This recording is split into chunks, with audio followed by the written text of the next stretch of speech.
ಸ್ನೇಹಿತರೆ, ಈಗ ವಿಶೇಷವಾಗಿ ಸೂರ್ಯನಾರಾಯಣ ರಥ ಏರಿರುವಂಥ ರಂಗೋಲಿಯನ್ನು ಅತೀ ಸರಳ ರೀತಿಯಲ್ಲಿ ತೋರಿಸ್ಕೊಡ್ತೇನೆ ಅಂತ.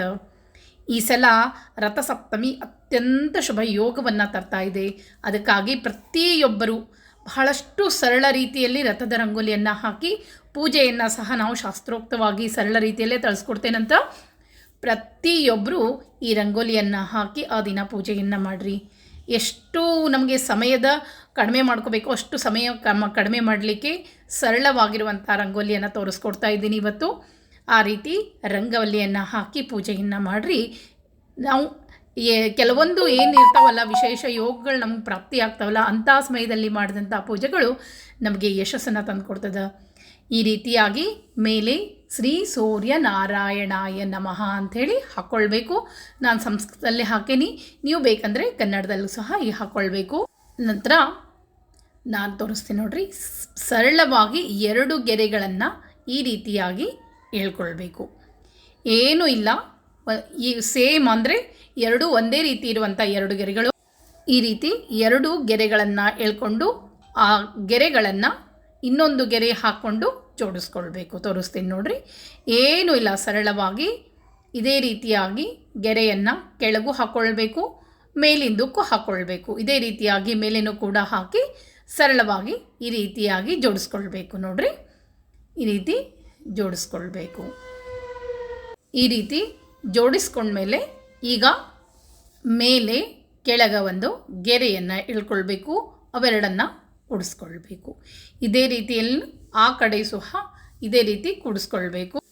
ಈ ರೀತಿ 2 ಕಡೆ ಕೂಡಿಸ್ಕೊಂಡ್ಮೇಲೆ ಮೇಲೆ ಸರಳವಾಗಿ 5 ರೇಖೆಗಳನ್ನು ಎಳ್ಕೊಳ್ಬೇಕು. ನೋಡ್ರಿ, ಇಲ್ಲಿ ಮೇಲೆ ಹೇಳ್ದಿಲ್ಲ, ಈ ರೀತಿ ಕೂಡಿಸ್ಕೊಂಡಂಥ ಎಲ್ಲ ಗೆರೆಗಳನ್ನು ಕೂಡಿಸ್ತಾ ಬರಬೇಕು. ಈ ರೀತಿ ಕೂಡಿಸ್ತಾ ಹೋಗಬೇಕು.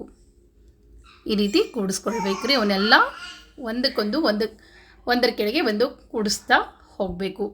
ಈ ಎಲ್ಲ ಕೂಡಿಸಿದ ಮೇಲೆ ಕೊನೆಯದಾಗಿ ಮೇಲೆ ರಥದ ಕಳಸ ಅಂತ ಹೇಳ್ತೇವಲ್ಲ, ಆ ರೀತಿಯಾಗಿ ಮಾಡಿಕೊಳ್ಬೇಕು.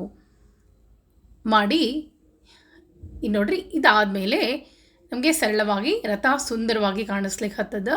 ಈಗ ರಥಕ್ಕೆ 2 ಬದಿಯಲ್ಲೂ ಪತಾಕೆಗಳನ್ನು ಮಾಡ್ತಾ ಹೋಗಬೇಕು. ಪತಾಕೆ ಅಂದರೆ ಧ್ವಜ ಅಂತ ಹೇಳ್ತೇವಲ್ಲ, ಆ ರೀತಿ 2 ಕಡೆನೂ 5 ಭಾಗದಲ್ಲಿ ಈ ರೀತಿ 5 ಕಡೆ, ಆ ಕಡೆ 2 ಈ ಕಡೆ 2, ಒಟ್ಟು 10 ಪತಾಕೆಗಳನ್ನು ತೋರಿಸ್ಲಿಕ್ಕತ್ತೀನಿ.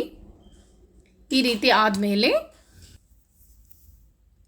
ಈಗ ಕೊನೆಯ ಭಾಗದಲ್ಲಿ ಒಟ್ಟು 10 ಪತಾಕೆಯನ್ನು ಪೂರ್ಣ ಮಾಡಿದ ಮೇಲೆ ಈಗ ತುರಾಯಿ ಅಂತ ಹೇಳ್ತೀವಿ, ಆ ಒಂದು ರಥಕ್ಕೆ ತುರಾಯಿಯನ್ನು ಕಟ್ಟಬೇಕು.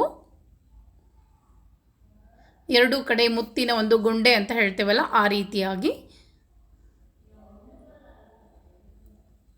ಮುತ್ತಿನ ನಿಮ್ಗೆ ಯಾವ ಥರ ಡಿಸೈನ್ ಬರ್ತದೆ ಆ ಥರ ಮುತ್ತಿನಿಂದ ಈ ಥರ ಡಿಸೈನನ್ನು ಮಾಡಿಕೊಳ್ಬೇಕು. ಇವೆಲ್ಲವೂ ರಥದ ಅಲಂಕಾರಕ್ಕಾಗಿ ಅಂಥೇಳಿ ಈ ರೀತಿಯಾಗಿ ಹಾಕ್ಕೊಂಡ್ಮೇಲೆ ಬಹಳ ಸರಳದ. ನೀವು ಇನ್ನೂ ಡಿಸೈನ್ ಬೇಕಂದರೆ ಮಾಡ್ಕೊಳ್ಬಹುದು. ಈಗ ಏಕಚಕ್ರಧರಂ ದೇವಂ ತ್ವಂ ಸೂರ್ಯಂ ಪ್ರಣಮಾಮ್ಯಹಂ ಅಂತ ಹೇಳ್ತೀವಿ. ಸಾಕ್ಷಾತ್ ಶಿವನು ಕೂಡ ಸೂರ್ಯನ ಸ್ಮರಣೆಯನ್ನು ಮಾಡಿದಂತೆ. ಅದಕ್ಕಾಗಿ ಒಂದೇ ಒಂದು ಗಾಲಿ ಇರಬೇಕು ರಥಕ್ಕೆ. ಆ ಒಂದು ಗಾಲಿಗೆ 12 ರೇಖೆಗಳನ್ನು ಹಾಕ್ಕೊಳ್ಬೇಕು. ನೋಡ್ರಿ, ಒಟ್ಟು 12 ರೇಖೆಗಳು, 12 ಮಾಸಗಳು. ಒಂದೊಂದು ಮಾಸಕ್ಕೆ ಕಾಲಿಟ್ಟಾಗ ಸೂರ್ಯನಿಗೆ ಒಂದೊಂದು ಹೆಸರಿನಿಂದ ಕರೀತಾರೆ. ಈ ರೀತಿಯಾಗಿ 12 ಗೆರೆಗಳನ್ನು ಆ ರಥದ ಗಾಲಿಗೆ ಎಳ್ಕೊಳ್ಬೇಕು. ಈ ರೀತಿಯಾಗಿ 12 ಗಾಲಿಗಳನ್ನು ಮಾಡ್ಕೊಳ್ಬೇಕು. ಒಂದೊಂದು ಮಾಸದ ಸ್ಮರಣೆಯನ್ನು ಮಾಡ್ಕೋಬೇಕು. ಚೈತ್ರ, ವೈಶಾಖ, ಜ್ಯೇಷ್ಠ, ಆಷಾಢ, ಶ್ರಾವಣ, ಭಾದ್ರಪದ, ಈ ರೀತಿಯಾಗಿ ಮಾಸಗಳ ಸ್ಮರಣೆ ಮಾಡಿ ಮಾಸ ನಿಯಾಮಕ ಸೂರ್ಯನಾರಾಯಣ ದೇವರ ಸ್ಮರಣೆ ಮಾಡ್ತಾ ಇಲ್ಲಿ ಶ್ರೀ ಸೂರ್ಯನಾರಾಯಣ ಪ್ರತಿಷ್ಠಾಪನೆಯನ್ನು ಮಾಡಬೇಕು. ಅಂದರೆ ಅಲ್ಲಿ ನಿಮ್ಮ ಮನೆಯಲ್ಲಿ ಒಂದು ಸೂರ್ಯನ ಬೆಳ್ಳಿ ವಿಗ್ರಹ ಇದ್ದರೂ ಇಡ್ಬೋದು, ಅಥವಾ ಸೂರ್ಯನನ್ನು ರಂಗೋಲಿ ಹಾಕಿ ಪೂಜೆ ಮಾಡ್ತೇವೆ. ಹೀಗಾಗಿ ಸೂರ್ಯನಿಗೆ ಒಂದು ಪೀಠವನ್ನು ಮಾಡಬೇಕು, ಮಣೆಗತೆ ಮಾಡಿ ಅದರ ಮೇಲೆ ಸೂರ್ಯ ಕೂತಿರೋ ಹಾಗೆ ಮಾಡಬೇಕು. ಈ ರೀತಿಯಾಗಿ ಶಂಖ ಚಕ್ರಧರ ಅಂಥೇಳಿ ಸೂರ್ಯನಿಗೆ ಶಂಖ ಚಕ್ರ ಅಭಯ ಹಸ್ತ ಇರಬೇಕು ಕೈಯಲ್ಲಿ. ಆಭರಣಗಳಿರಬೇಕು, ತಲೆ ಮೇಲೆ ಕಿರೀಟ ಇರಬೇಕು. ಈ ರೀತಿಯಾಗಿ ಸೂರ್ಯನ ಸ್ಮರಣೆಯನ್ನು ಮಾಡ್ತಾ ನೀವು ರಂಗೋಲಿ ಹಾಕಿದರೆ ಅಲ್ಲಿ ಸಾಕ್ಷಾತ್ ಸೂರ್ಯದೇವರೇ ನಮ್ಗೆ ಕಾಣಿಸ್ಲಿಕ್ಕೆ ಹತ್ತಾರ. ಅಷ್ಟು ಸುಂದರವಾಗಿ ರಂಗೋಲಿ ಬರ್ತದೆ. ಅಕಸ್ಮಾತ್ ನಿಮ್ಗೆ ಹಾಕ್ಲಿಕ್ಕೆ ಬರಂಗಿಲ್ಲ ಅಂತಂದರೆ ಸರಳವಾಗಿ ಈ ರೀತಿಯಾಗಿ ಮಧ್ಯದಲ್ಲಿ ಈ ರೀತಿಯಾಗಿ ಸಹ ನೀವು ಹಾಕ್ಬೋದು. ಇಲ್ಲಿ ತೋರಿಸಿ ನೋಡ್ರಿ, ಈ ರೀತಿ ಸಹ ಸೂರ್ಯನನ್ನು ಮಧ್ಯದಲ್ಲಿ ಹಾಕ್ಬೋದು. ಈ ರೀತಿಯಾಗಿ ಈಗ ಸೂರ್ಯ ದೇವರನ್ನು ಮಧ್ಯದಲ್ಲಿ ಕೂಡಿಸಿ ಅಕ್ಕಪಕ್ಕದಲ್ಲಿ ಶಂಖ ಚಕ್ರವನ್ನು ಹಾಕ್ಕೊಳ್ಬೇಕು. ಇಷ್ಟಾದ ಮೇಲೆ ರಂಗೋಲಿ ಹಾಕಿದ ಮೇಲೆ ಅರಿಶಿನ ಕುಂಕುಮ ಹಾಕದೆ ಇರಬಾರ್ದು. ಅದಕ್ಕಾಗಿ ಆ ರಂಗೋಲಿಗೆ ಅರಿಶಿನ ಕುಂಕುಮ ಗಂಧ ಅಕ್ಷತೆ ಎಲ್ಲವನ್ನು ಮೊದಲು ಏರಿಸಿಟ್ಕೊಂಡು ಬಿಡಬೇಕು. ಆಮೇಲೆ ಪೂಜೆ ಮಾಡುವ ಸಂದರ್ಭದಲ್ಲಿ ನಾವು ಮತ್ತೆ ಏರಿಸ್ತೇವೆ. ಇಷ್ಟಾದ ಮೇಲೆ ನಿಮ್ಗೆ ಇನ್ನೂ ಹೆಚ್ಚಿಗೆ ನಮ್ಮ ರಂಗೋಲಿ ಬೇಕು ಅನ್ನೋದಾದರೆ ಈ ರೀತಿಯಾಗಿ ನೀವು ಕುದುರೆಯನ್ನು ಹಾಕ್ಕೊಳ್ಬೇಕು. ಮತ್ತು ಅರುಣ ಸಾರಥಿ ಆಗಿರುವಂತೆ ಈ ರೀತಿ ಹಾಕ್ಕೊಳ್ಬೇಕು. ಮಧ್ಯದಲ್ಲಿ ನೀವೇನಾದರೂ ಈ ರೀತಿಯಾಗಿ ರಥದ ರಂಗವಲ್ಲಿಯನ್ನು ಹಾಕ್ಕೊಳ್ಬೇಕು.